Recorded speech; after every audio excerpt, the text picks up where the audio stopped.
So basically, I like to say that it's a product culture, and everybody is involved in the product. And we need to be clear that everybody has a part in how we are building the product. And then the biggest issue is alignment, and alignment comes with friction between other departments.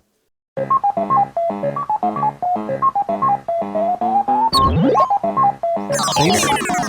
Thanks a lot, Vlad, for the invite. I'm really happy to be sharing my experience with you, and thanks for coming. So the first part is where I introduce myself. I'm going to try to tell you how I got into tech. Because at the beginning, I'm not a tech guy. Yeah, sorry about that. There was a ooh.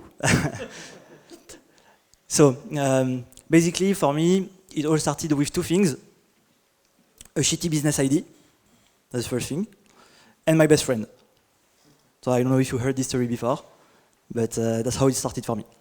So at this moment, we had this amazing idea of a startup that will make us rich before we are 25. That was the idea. And it was a live streaming a video platform to allow you to comment a game, a sport game that you watch on TV for your friends. So that's the shitty business idea. Okay. At this moment, we are working with the Sciences Po incubator. And with Rodolphe, my partner at this moment, we met a guy, like a very strange guy. His name Usama. I don't know if you heard of him. And basically, so it was in 2011 or 2012, I don't remember exactly. But he came to us and said, hey guys, I'm building this amazing startup accelerator. Well, let's work together. So with Rodolphe, we were like, okay, we have no idea who this guy is, clearly, but he looks very smart, so let's give it a shot. And so we started. So just to give you the context, what the family was at this moment, so it was not that. Basically, the family at this moment, it was taking coffee and going to restaurants with Usama. That was it. And so that's funny because that's where everything changed for me. One day, Usama said, okay, we have to go to this Japanese restaurant. It's an amazing restaurant. And so we went to this Japanese restaurant, and actually I paid for it. So Usama, if you hear me, you owe me a restaurant. And so we were eating sushi. I was with my partner, and we said, okay, Usama, so we have the idea, we have no skills, we have no products. What should we do? So Usama is finishing his sashimi, and tells me, okay, who's the developer? Like, well, that's the thing, like, we don't have any developers. And he looks at me and says, what did you study? Like, economics. Great, economists do great developers. So you're gonna code. And that's it. So between 3 California rolls and 2 sashimi, I became a CTO. So that's how I became the CTO, that's how I got into tech. So the next morning, well, I went on YouTube, okay, how to code a website. So that was the first move. And then I started to learn coding. So thanks to two things, YouTube and Stack Overflow. So I started to build something. After 1 week, I had to scratch everything and redo everything from scratch. And then after 3 months, we got the first product out. So it was not a very good product, not very scalable, but at least we had something on production and we were able to test this idea with our customers. So long story short, we iterated, we started a new product, another product again and again, and we finally sold this company. After that, I started a new company, still with the family. This one was a complete failure. I learned a lot. I met amazing guys, but then I wanted to join an existing company and see what it means to join a company that I didn't found. So I joined this company called Sponsorize Me. Sponsorize Me was a crowdfunding sport company, so sport again. That was my thing. And in this company, I started to scale the tech team from 2 to 12 people. And what I really started to be interested in at this moment was agile methodologies. No boo on that. So yeah, I really bumped into that, and well, I found it was really interesting, like a nice way to see how we could organize a tech team. So I really studied that, did a lot of Scrum, a lot of Kanban. It was very exciting, but after some time, it was very, very boring. Well, I guess you know what Scrum and Kanban is. I don't have to talk about that. So it was boring and it was really limited. And the thing that I found at this moment, and it's a conviction, I know that some of you might not agree with that, is that Agile is great, but it does not scale very well. Or when it scales, it creates two things. The first thing is that it creates a lot of bureaucracy.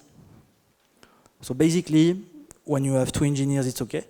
When you have 50 engineers, what you have to do is hire a bunch of Agile coaches that will come, talk to the engineers and say, okay, now you have to slice your task, you have to estimate them, you have to estimate them following a Fibonacci suite, and go ahead.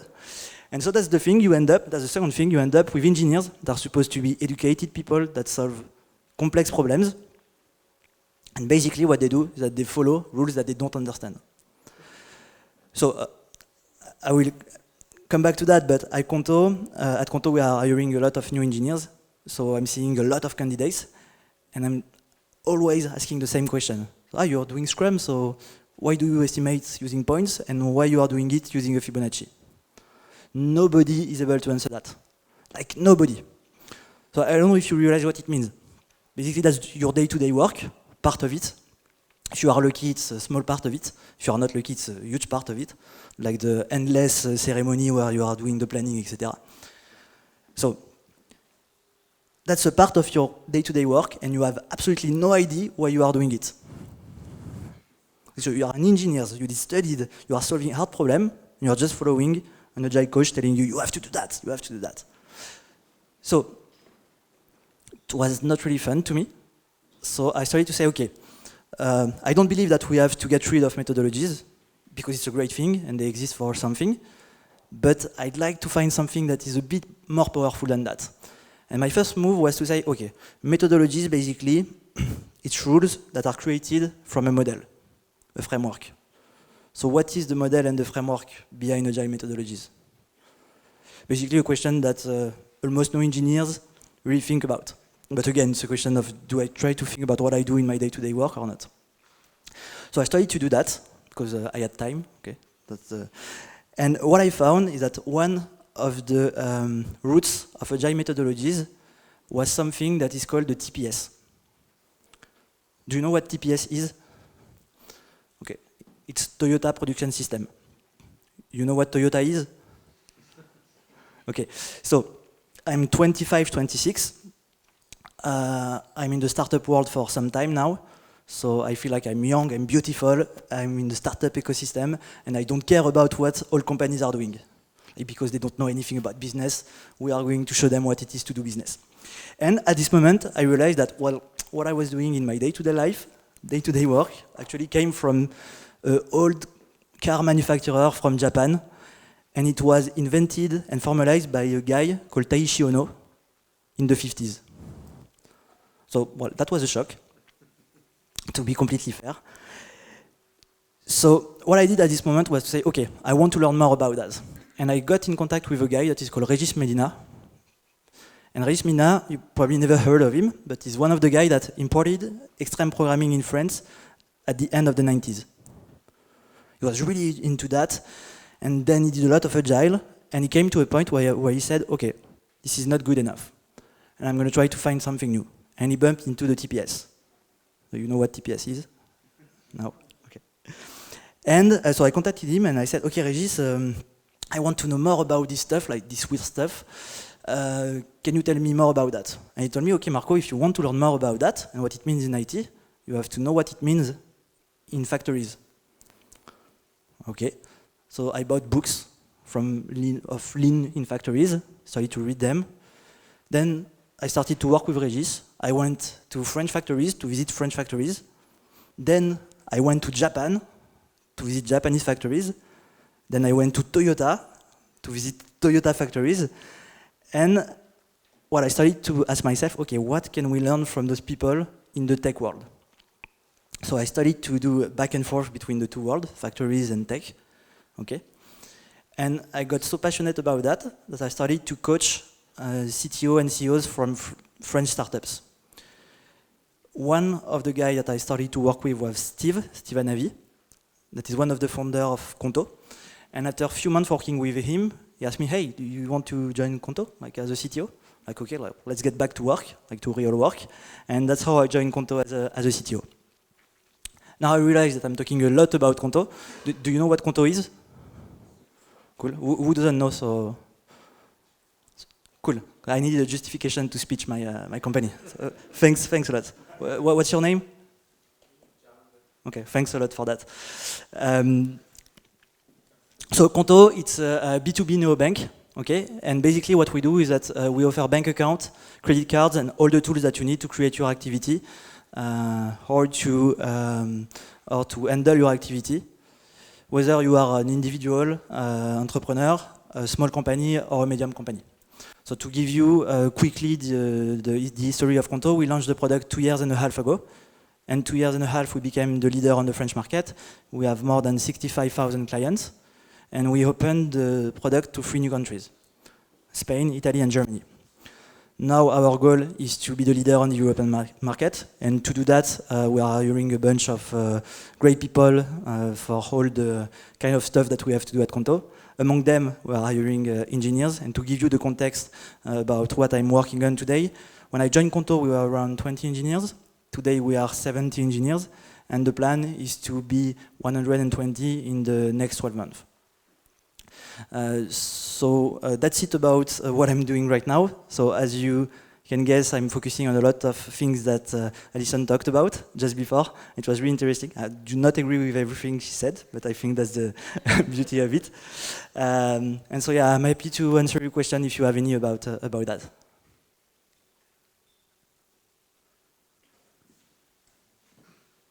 Should we use? Yeah. Hello. Thank you for the introduction. Like maybe 10 days ago, you wrote a very interesting article about the technical conception at Conto and the way you do it. And my question is, how do you know when you lack technical conception? Like, how do you know when a feature seems it's okay in your head, but maybe when the engineers are gonna work on this feature, it will be lacking technical construction? Okay. That's a very interesting question. It's not an easy one to answer. So basically, at a higher level, the question is how do you see that you have problems in your team at the current moment? Sorry, I'm going to talk about Toyota. Okay. It's very interesting because that's something that we use at Conto, and I want to talk about that. And then I will talk about how it's linked to what you just asked. So there is one thing very interesting that really struck me when I visited this factory and other factories, is what they call the Hendon in Japanese. So I don't know if you heard about Hendon before. Basically, it's a rope or a button on the production line.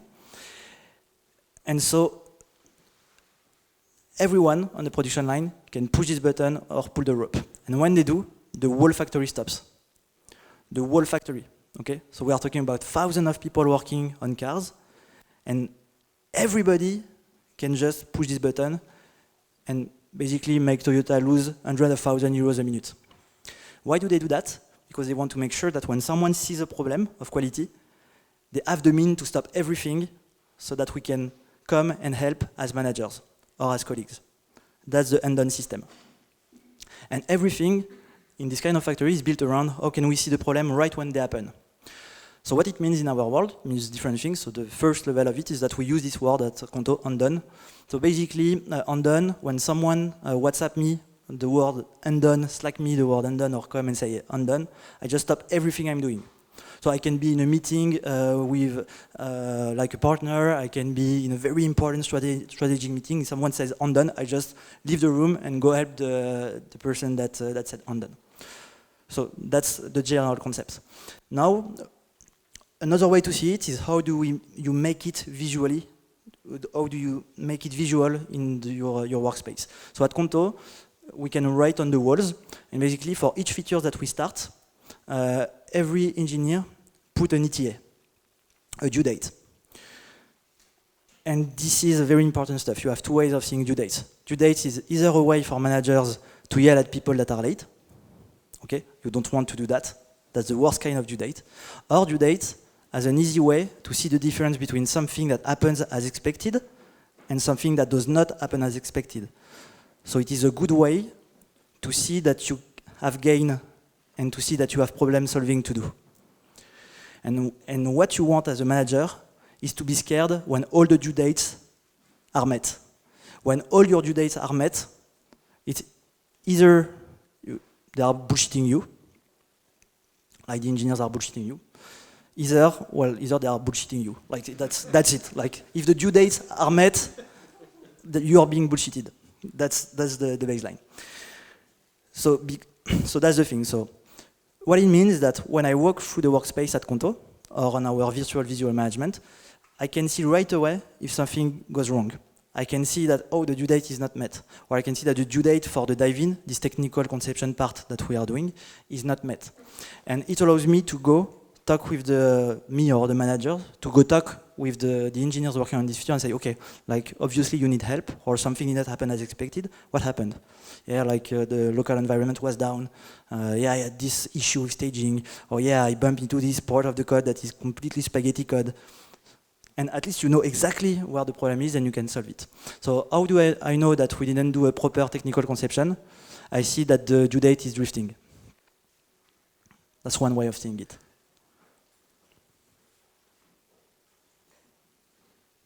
Hi.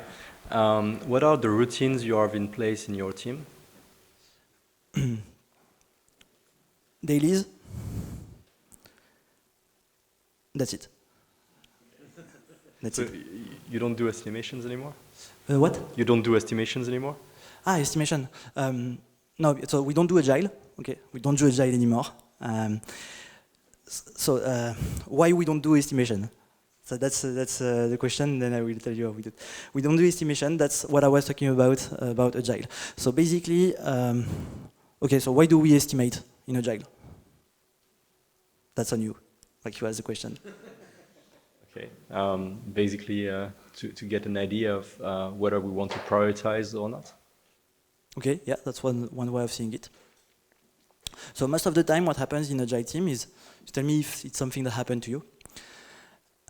So you do the planning, you estimate, you don't do all the points that you plan to do. Then at the next ceremony, you do a retrospective, you ask people, okay, how do we reach the target next time? And they say, we estimate better. What it means is, okay, next time we will estimate the problem that we will anticipate. That's what happens with points, basically, most of the time. So we don't do this slicing and estimation like every week. We don't care about that. Because I don't want people to be very strong at estimating problems. I just want people to tell me, okay, what do you think it will take as time? And I feel like this is something that you can do easily when it's about a feature.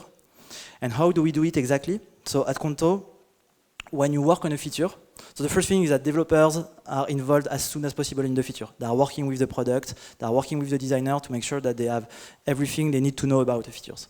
Then, before they start coding, they do a technical conception. So that will answer your question too. So the technical conception is what we talked about. We call that a dive-in. So you don't start coding right away. The first thing you do is you dive into your code base, you come up with your technical solution. So it can be like, okay, do I want to create a new service? Do I need to create a new endpoint? If yes, what is it going to look like? Do I need idempotency, etc. Then you do a merge request with your technical solutions. It needs to be approved by people on your team.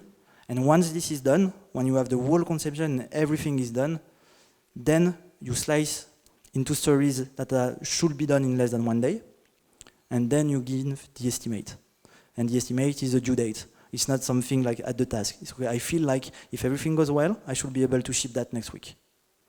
But again, it's not a strong thing. We don't care if they don't reach the due date. What we care about is if they don't ask themselves, why didn't I reach the due date? And that's a completely different world. And that's the toughest thing that you can, like the toughest thing that you will face as a CTO if you try to go this way, is to create a culture where people are fine not reaching the due date. A culture where no problem is a problem. So if you manage to have this culture, no problem is a problem, and bad news first, then you are done.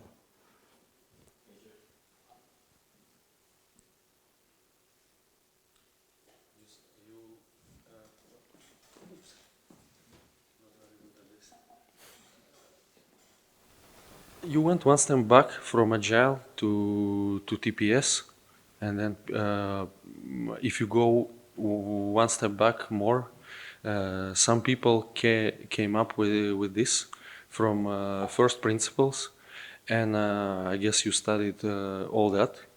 I'm wondering what are the steps to come up with your system from scratch? Is it evolved system? They just tried and experimented with these concepts, and then it grew organically, or is it based on ideology? You really start from first principles, and you how do you do something like this? Not just going one step back, but starting from scratch. Okay, so well, in my case, it was easy because I took that from guys that thought about it before me. So the question is, how did they come with that? So it's completely an iterative stuff. So this framework has been formalized in the 50s, but actually the roots of it is at the end of the 19th century. And so, well, I'm sorry, I'm not talking about tech here. I'm going to talk about something else, but I'm going to be quick on that. So the very first thing, and I'm talking about that because it's a thing that basically we are using in tech now. The very first root of this TPS is something that we call a Pokayoke. Pokayoke is how, when something doesn't go well, how do you make sure that the system stops by itself? I don't know if it rings a bell, what it means in tech. So what it means in factories, so at the end of the 90s, Toyota was called Toyoda, and basically the grandfather of the founder of Toyota got rich because he invented a sewing machine, okay, that stopped immediately when something bad happened. So before that, basically you had sewing machine, okay, so do you know how sewing machine work? Basically, like you have ropes like that, and then you have something doing like that, okay? And the thing is that when there is one thing that breaks, one rope, then your t-shirt or your napkin or whatever is completely destroyed. So what happened before that? That basically, so they had sewing machines, and they had to hire people looking at the sewing machine all day long, and if something bad happened, they had to stop it. So what Mr. Toyoda did, he invented a machine that stopped automatically when something goes wrong. So this is the basic. So this is something that was invented at the end of the 90s. And then they grew some more concept. Exactly. And then they formalized it in the 50s. But again, they added some new things. But so you know what it means in tech. Like, how do we make sure that when a test is broken, everything stops and doesn't go in production? So that's the link between that. And again, that's something that has been really in the center of agile methodologies. Yeah, they started with this one basic principle, and then they build up on yeah, exactly. Cool.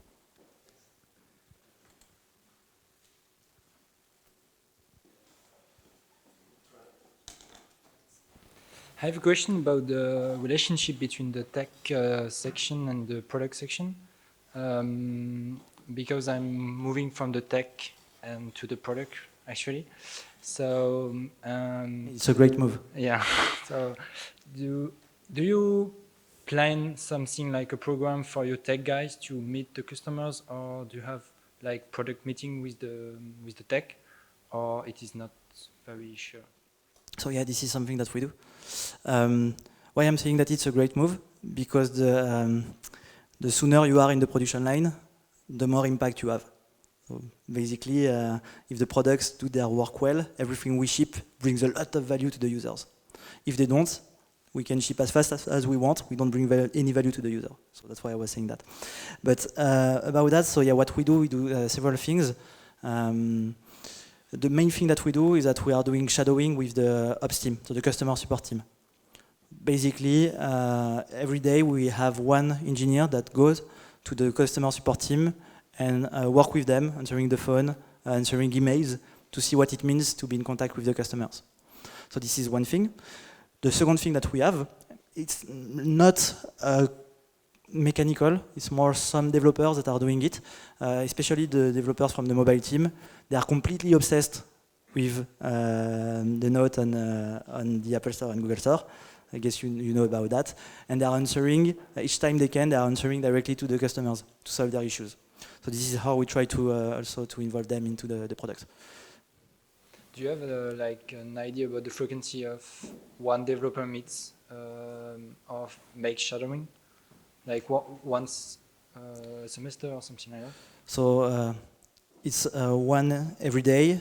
So it's once every 70 days because we are 70 engineers. But at some point we will have to find another solution. But, and this is really important, and also it's about it's really about company culture. And so, for instance, so today we just had our Holland, okay, where we talk in front of the whole team.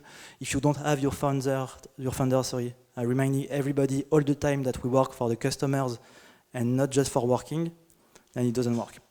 I used to work and coach people in big companies, like very, very big companies, like CAC 40 companies. And basically, the issue that they have on their tech team is always the same. It's like we are shipping stuff, but what we are doing is never used by our customers. It's basic. But when you look into it, it's completely normal because that's how they've been built.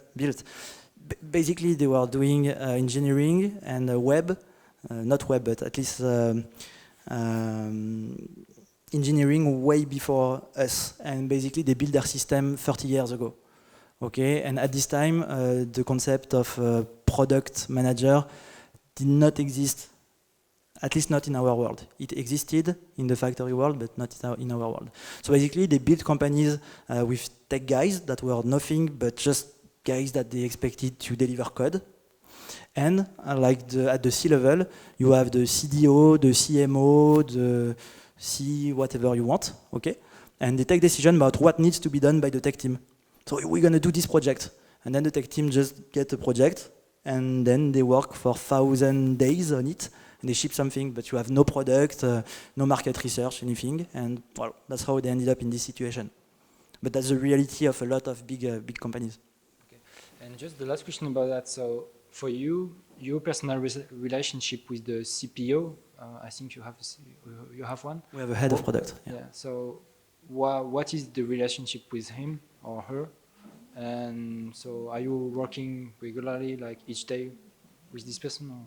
Yeah, I'm working very closely with, so Thomas is our head of product. I'm working very closely with him. So basically, we are in a world where when I want to say something to a product manager, I don't have to come to Thomas. Okay, so we trust each other, we trust the decision that we make, and I can go directly to a product manager and say, okay, so this is not good conception, so you restart it, or just, I can do that. And he can do the same with tech people. So yeah, we have a very good relationship, and it's all about having a frequent meeting, going into the, sorry for the Japanese word, but Gemba. So the Gemba is the field where things happen. So it means like just going with the product guys and see, okay, this is late, why? Talk with the engineers, talk with the product manager, look at the spec, and work together on that. But I guess it's the most crucial relationship that you can have in the company, like product and tech, like CPO and CTO, basically.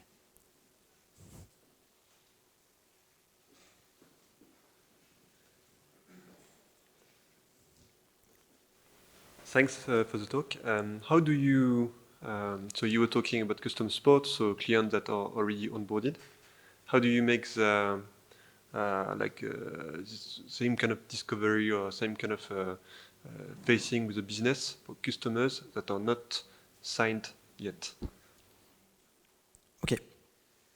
So yeah, you're right to say that. Basically, you can ship features for improving existing NPS or upsell people, okay, so existing people, and you can ship features to create acquisition. Like it's a rough model, but we can see it this way. So about shipping features for new customers, so we are very lucky about one thing, is that our clients, when there is an issue with their bank, they complain. Like the situation where, oh, I just lost 5,000 euros, that's okay. Like, it does not happen. So we don't lose our clients' money, okay? But like if something happens, like, okay, I don't know, like my transfer is taking too long, etc., well, they take their phone and they call us right away.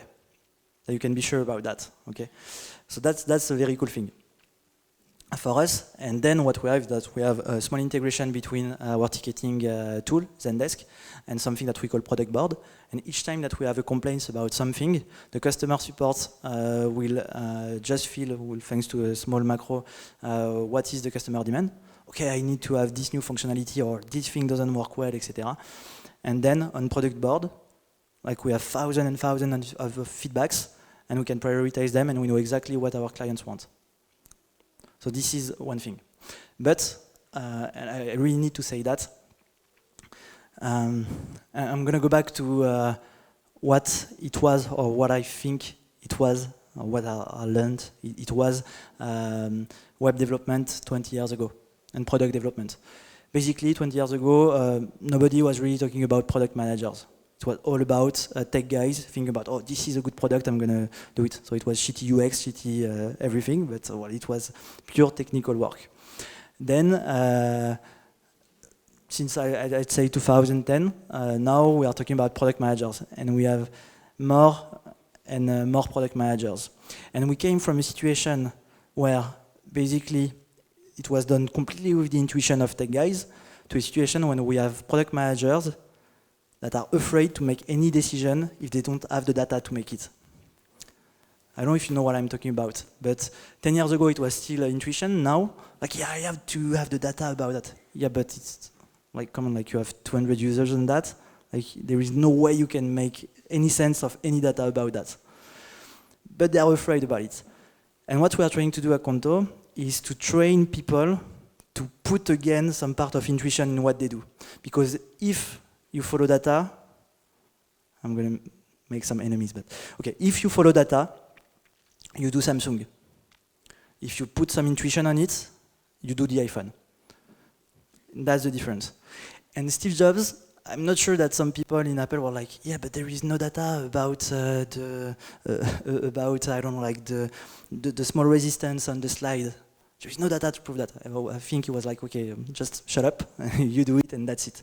Okay, and that's something incredible that you can have in some companies, and some people have that. In Toyota world, they call that chief engineer. So the chief engineer in Toyota, it's a weird guy. They don't know how to. So they know how to train people a lot, but they don't know how to train a chief engineer. And this is a weird guy. So there is an example of a chief engineer that has like Santiago and a cowboy hat, okay, working in the Toyota factory like that. And basically, what the chief engineer does is that. So the CEO goes to the chief engineers and say, okay, so you're going to be in charge of building this new Berlin, okay, and it has to be one of the top 3 cell in the United States in 5 years. Go ahead. Oh, and you have absolutely no power over any of the head of in the company. No hierarchy, okay? Deal with it. And what the chief engineer does, that he goes to the Gemba, so he's going to talk to customers, he's going to drive some cars in the United States, find what are the preferences, then talk to the head of paint, head of design, etc., build a car, build a production line, and sell the car. Okay, so in that, when I'm saying that they are a bit crazy, this is this intuition part that we cannot measure.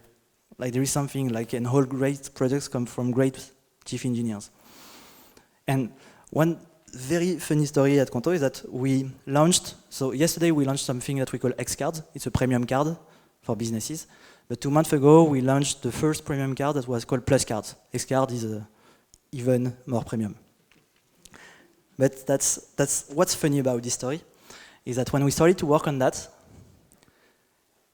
everybody in the company, not everybody, but like 90% of the people in the company were like, but that's not going to work.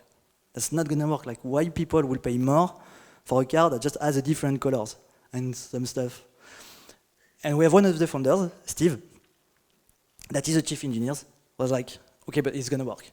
And we're like, yeah, but we have no data. Like, it's clearly not what people are asking the most on product board. Yeah, okay, but we do it. We did it. We launched it. And the goal that we had, so we wanted to reach a number of Plus cards sold by the end of the year, so after 3 months, we reached this goal after 1 day. So you can put the amount of data you want. If we are following data, we will never achieve that. So this is a huge learning, like, be careful. There is data. So we were talking about how do we make the choices for the features. So there is data, but do not forget this part of intuition. Is it consistent with Steve? Are these things happen consistently? Well, he built Conto. I guess at some point you can say that, yeah. But it's not just Steve, of course. It's also Alex, the other founder, and everybody that works at Conto. But on some stuff, you need to trust one guy that got something that you didn't get.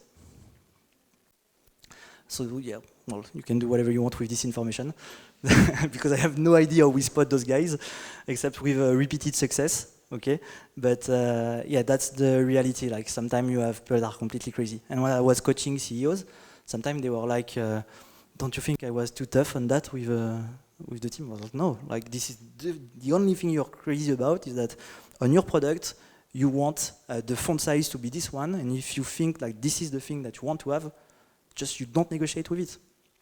But you need to be smart enough to know what you have to negotiate with and what you don't negotiate with. And it's true as a manager. It's true as a manager, it's not only in product. Like sometimes people might think that you are crazy because you are insisting on some stuff. So I am crazy about one thing. On the visual management, a due date is represented by a round circle, grid, green circle, empty circle, and when they are late, it has to be represented with a red triangle. And if it's not the case, it drives me completely crazy. And I don't negotiate with that. And that's, so sometimes I have people saying, yeah, but why? Yeah, there's no why about that. Like that's the way it works. But sometimes, of course, if you are only like that, it doesn't work.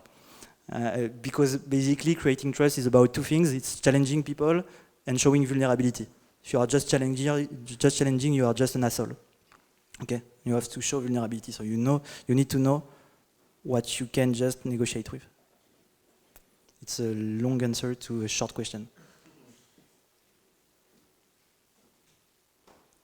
I was originally going to ask what you disagree with me about, but we'll save that for later. The question I have, and I guess it's possibly the case for a lot of people in the room, so at Screen, like tech is at the center of what we do, so like an engineering culture is a Screen culture, but what's that like at Conto, where you obviously have a business side, tech is the way that you're achieving what you're doing, but it might not be central, and do you feel like you have an engineering culture that's separate to the overall Conto culture, or how does that sort of all blend together and work for you? Okay. I'd like to ask, what is an engineering culture? So what I'd say, well, and at Screen, what we would term would be product culture, because we kind of say we don't do tech for tech, but if I take the example maybe of VP, where one of the big struggles they've had over the years has been tech is one department, and often they have to fight even for some sort of basic ways of doing things and getting things through, because you have a business part that's so important, because you have, even just headcount wise, you have more people in other departments than in the engineering. And engineering culture for me is iterating fast. You know, it's the idea that we don't try, well, to your point, we're not a CAC 40 company who's like trying to deliver projects that have 9-month timeframes. Like we're doing things, yeah, like MVP, this kind of swiftness. I've seen the conflict as well, like at Le Bon Coin, where that's how engineering was running, but engineering was 100 people out of 800. And so then when you need to interact with another department, which is all the time, you end up with conflict or subculture. So Never. Never had a conflict with another department? Okay. So yeah, I think that's it. That's a product culture. But it's not engineering culture. So the question then is, what is a product? So who is interacting with your product? So product is the thing that you have on the website, that you have on the mobile app. So this is engineering and product management, but it's also the way you talk to customers. So customer support is product. So what's the initial idea of Conto? Is that we are tired of having banks that don't know what they do and that have shitty customer support. So the first thing of Conto's product was great customer support, and we answer to our clients in less than 15 minutes. That's our value proposition. So this is product. But the way you talk to potential clients, the sales team, this is your product too. Because the way they sell it it's also a way to see the product. So basically, I like to say that it's a product culture, and everybody is involved in the product. And we need to be clear that everybody has a part in how we are building the product. And then the biggest issue is alignment, and alignment comes with friction between other departments. Notably, just as a follow-up, Conto has different geographic offices, right? And I imagine some of them are business-heavy versus mixed between engineering and sales. I ask because Screen's San Francisco office is sales and marketing, and product engineering is in Paris, and so that's something that's constantly top of mind. How do you not get carried away with a sales-first culture, for example, if the office is 25 salespeople and 1 engineer, for example? That's really interesting. So we have everybody in Paris except remote people. So basically, so you know it's not easy to hire engineers, good engineers. Sorry, there is a huge difference. So at some point, I was looking for new ways to hire engineers. And well, the basis was, if we want to have the best engineers in the team, and you just hire people in Paris, well, it's not going to work. Like you have great engineers all over the world, so let's get where they are. Let's get them where they are. So the first idea, because I was afraid, as a good manager, I was afraid of remote, because you don't see people, so you don't know what they are doing. So I was afraid of remote, and the first idea was to create another office in another city in France or anywhere else in Europe.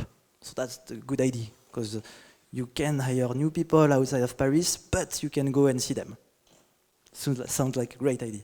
So the first thing I did, and that's one point I disagreed with about not being able to become something if you didn't see it in the company before, but you kind of said it. But the first thing I did is I went to talk to different CTOs about that, to learn what was their experience. So I talked with a lot of CTOs of great French startups, and basically they all told me the exact same thing. If you create a collocated engineering team, let's say in Lyon, very quickly you will have wars between the two teams. So I'm just saying what other people told me, because I didn't experience it, because the first thing I did was like, okay, so let's not do that. Let's really do it and hire remote people from all over Europe. So we have a part of the team, like teammates all over Europe. So we have people in Spain, we have people in England, in Germany, all over Europe. But we don't have a collocated team. And that helps a lot, because you don't have this kind of fight between two teams. There are people on site trying to work so that people in a remote feel integrated. But because they are all alone on their side, people have empathy for them. It's not like if you are 10 against 10, it's not that easy to have empathy. So yeah, so we don't have this problem.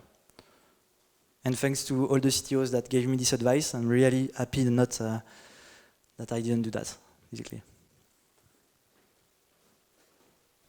Hi, thanks for your answers.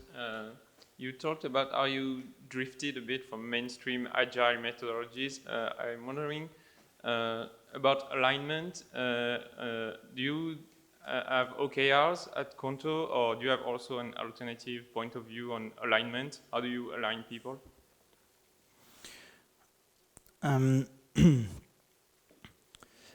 Yeah, so it's not about aligning then the tech team, but the whole company? Yeah, both, but yeah, the whole company first. Okay, so we don't have really OKRs, we have KPIs. So we are really clear about what we are trying to reach by the end of the year. We are very clear about what it means in 3 months, okay? And we are clear what it means in terms of roadmap for the tech and product team. So how do we align people, at least on the tech and product side, with the rest of the company? I guess that's one thing that can interest you, because that's something that happens when you get bigger, is that basically as a CTO or a CPO, you have 10 people a day asking you to do something, like a new feature or you name it. And so what we do is that each quarter we have a roadmap thesis. A roadmap thesis is we take the KPIs for the quarter and we write a document explaining what is the strategy to reach those OKR in terms of products. and we justify everything. Okay, so when we look at the market, we find that if we try to get this market, we have that much gain to get. So we want to focus on that first. And to focus on that first, if we look at product board, we know that we have that much demand. So we will do that and that and that first. But be careful, if we do that, we know that we will have side effects. That will be that and that and that. So that's why, to mitigate that, we will also do this feature. So we have this roadmap thesis, and then every C-level and head of read it, align on it, and we are clear that this is what we are going to do for the next 3 months. So this is how we are trying to align everybody on the roadmap. So the question is more about, so the funny thing is that you give the same thing without explaining the why, nobody will want to do it. But if you take the time to rationally explain the why, let's write it down, that's why we call it thesis, and it changes everything in terms of alignment. That's one of the biggest learning I got in the last few months.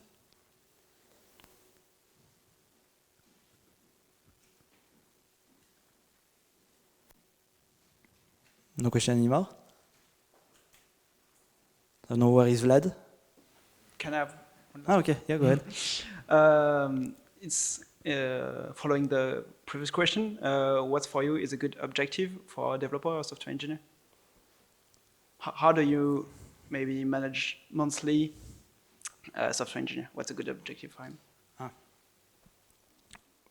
It's going to be a bit tarte à la crème, but basically, so managing, a good way to manage is to coach people, like to have the coach mindset, and a coach is someone that has a team, and when you are a soccer coach, you know exactly who needs to learn what. And so the striker won't have the same training as the goalkeeper.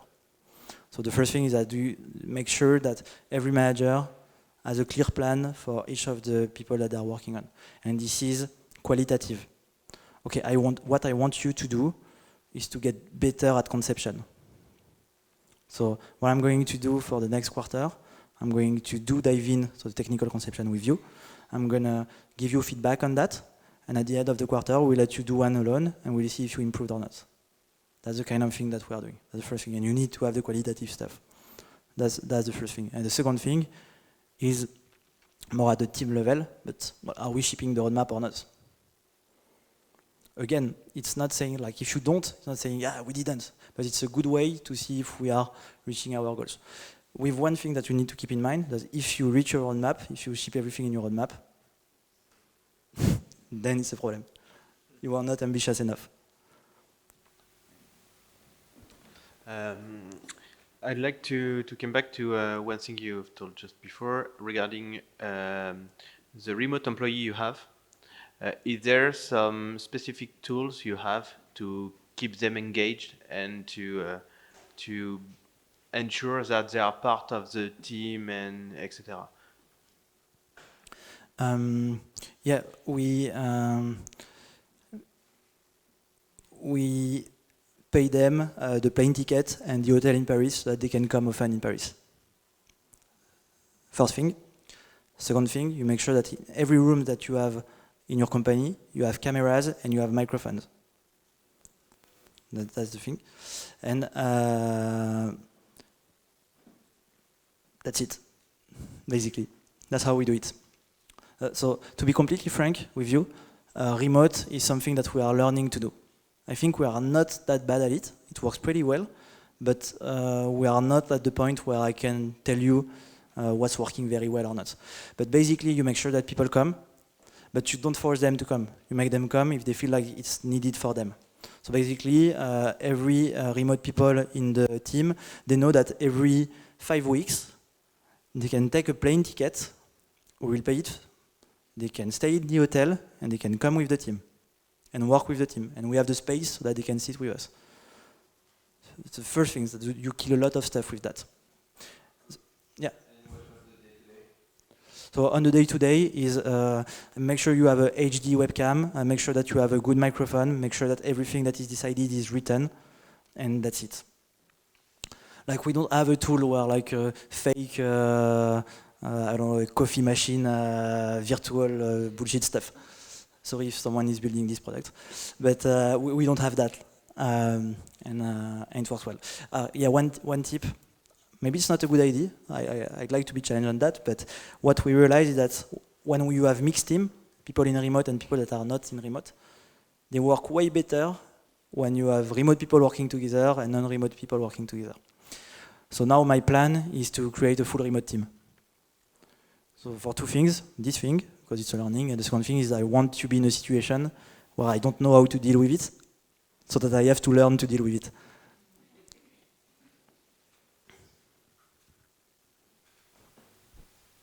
Hello, could you elaborate a bit more on remote teams not working well with local teams, and where does the struggle come from, mostly in your case? Yeah, basically, so you have a team, so we have cross-functional teams, squads. You have a team working on cards, so we have a team working especially on the experience with cards. You are struggling with something, you are working, so maybe something, so you understand the situation. Each feature is done by 2 devs at a time at Conto. We make sure of 2 things, okay? One, that you never work on more than one thing at a time. This is one piece flow, comes from Toyota. It's one by one, okay? And if something doesn't go well and you are stuck, undone, and you find a way to unblock it. You don't start a new one and a new one because you have 2 things where you had bad spec and then you're starting to have different stuff that you work on. One piece flow. And if you want to be even more one piece flow, the ideal is to have all the devs of the company in one feature. Well, it doesn't work, of course. So we try to have at least 2 people on the feature. So let's say that you are working on a feature or whatever, you are starting to work on it. You are struggling with something, you have 2 choices. Call someone that is working in Spain, or do that, and ask the guy next to you to help you. So basically, the first thing you will do is that, except if you are trained not to do it. And this is a lot of change. And that's why I was saying it might not be a good idea because it's hiding the problem. That's why today it's easier for people that are working remotely to work together. Because they cannot do that. Like if they have to call someone, they just call the guy that they're working on and that's it. So you think there's too much inertia if people can just use normal human interaction to actually make the effort to use asynchronous or online? Be careful, asynchronous is not the same thing as remote. That's really important. Remote with a time zone that is +2, -2 is about not working in the same space. Remote with people working in the United States or in Asia, it's about working asynchronously. It's not at all the same challenge. So yeah, it's not the same. Like, definitely. So you don't do asynchronous? No. Okay. Well, it depends on what technically we do, but no, in this kind of work, no. We try not to. But yeah, just be careful. If you want to start remote, please separate the two problems. Start with people that are in new time zone, learn what it means, and then add the time frame complexity, because then it means working completely differently. A webcam, a microphone won't do the work. It's all about the culture, how you work, that's completely different.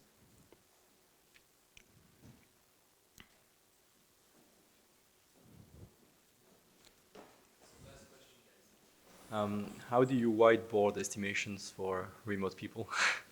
How do I what, sorry? Whiteboard the estimations. Well, you have a guy that is on site that does it. It's called teamwork.